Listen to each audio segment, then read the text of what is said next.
and our state governments. And for the most part, many of the people who work in these organizations have no clue. So if you talk to them about Agenda 21, I talked to the head of the EPA in Ohio, and I asked him in a meeting, do you understand what Agenda 21 was? This is 2 years ago. He said no. So I said, can I send you some information? Can we have coffee?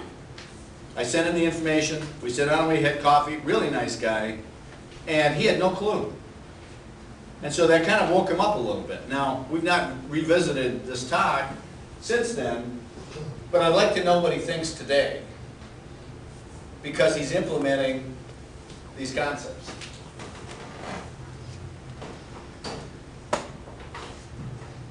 What is this really? This is and I say this every time I talk, this is a battle of ideologies. It is pure and simple, a battle of ideologies. It is a belief that big government knows best, that they need to somehow balance the inequities of the world, the disconnects of the world, the evils of the world. It's their chore to do that.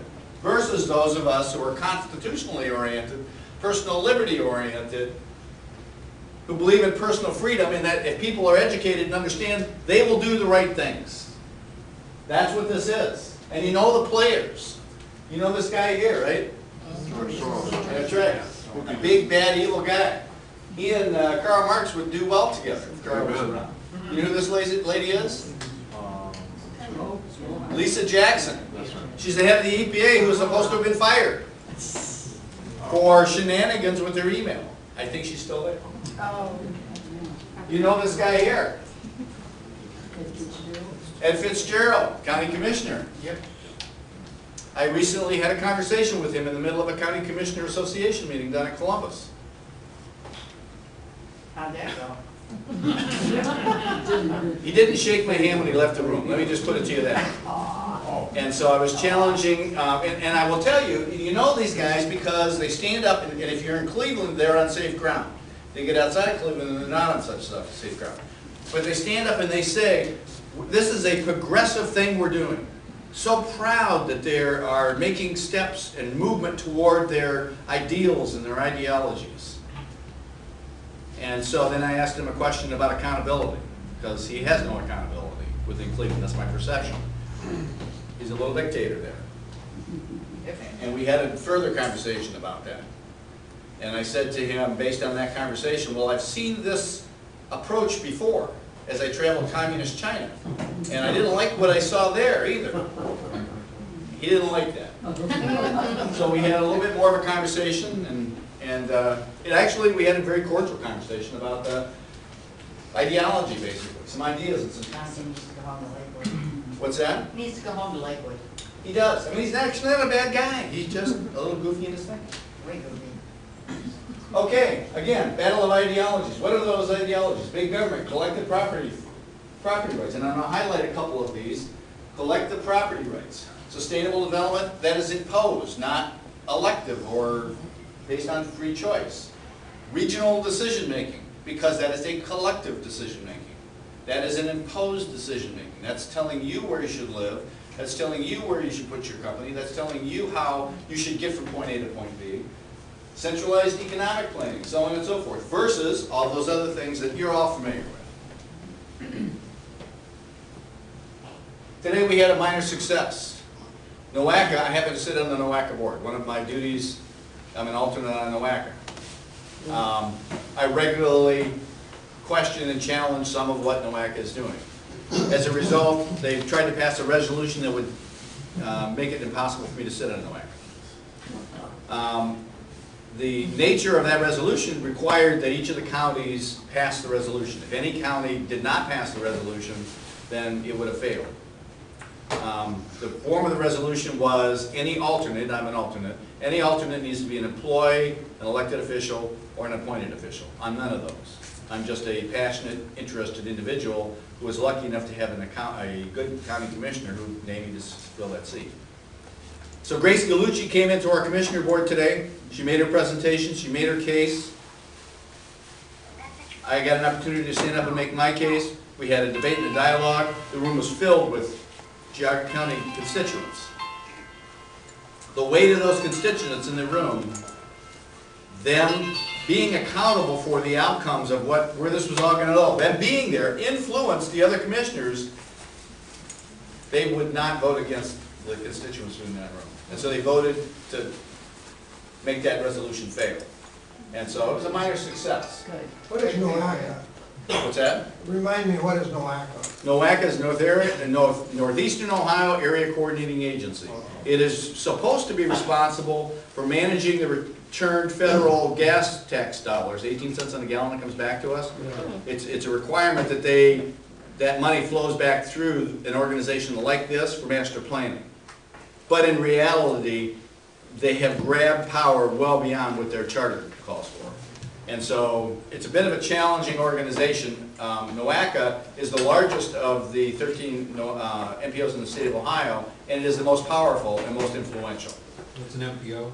Metropolitan Planning Organization.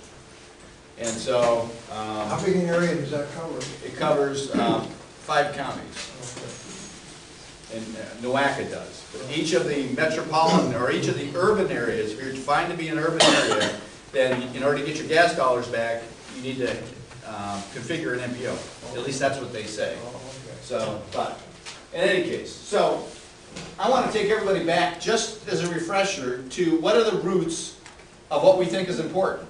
And this is the Ohio Constitution, which is stronger actually than our federal Constitution in terms of protecting our liberty and our rights, in that it says enjoying, defending the life, liberty, and acquiring, possessing, and protecting property. Protecting property is fundamental to our rights in the state of Ohio. It was recognized when our Constitution was created. The founders of our state, which based their Bill of Rights on the Federal Bill of Rights, recognized that that was a fundamental right in the state of Ohio. That you as an individual have the right to acquire, to possess, and to enjoy property. Does anybody in this room disagree with that thought? No.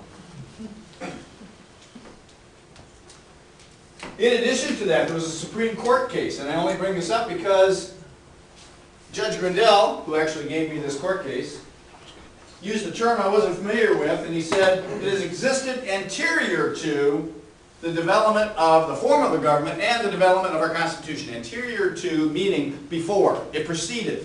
It came before. It was given to us by God. It is God who gave us that liberty to be able to enjoy and acquire property. And so therefore, what God has given to us, a government should not be able to take away from us. That's right. Could you back up real quick? Yeah, Which one do you want to see, that one? yeah. Where did that come from? That came from an Ohio Supreme Court case. I've got the entire case if you're interested in it. 2006. That is, I don't know if the case is, yes, it's right here. The Bank of Toledo, Ohio, and then I covered it over it, I apologize. But again, I have the case. If you're interested in it, I can get you a copy. Thank you. In addition to this, by the way, there's a very interesting Ohio state protection in the Constitution that says that when property, that in no case can your property be taken without compensation. And I'm going to bring that up particularly when we start talking about riparian rights and zoning and some other things that are happening as tools of those who would change our lifestyles. Understand this concept. We were just talking the other day, I was talking to a young lady who was into the County Commissioners Board, and the county wants to install a sewer system in Thompson, Ohio, next to her property. That sewer system will devalue their property. If you've ever lived next to a sewer system, that sewer system will devalue that property. Conceptually, that devaluation is an illegal taking of their property without monetary compensation. And so I suggested that she reach out to an attorney to talk about options and alternatives in that. So, just a thought. What is the very first plank in the Marxist Communist Manifesto? Abolition of private property. So I'm stringing all these things together because I'm going to knit those back as we get into the presentation, because we're going to start talking about where Agenda 21 is trying to take us. Go ahead. My question is, when you say private property, does that also include your body? I think from a legal perspective, I don't think your body is considered legal private property.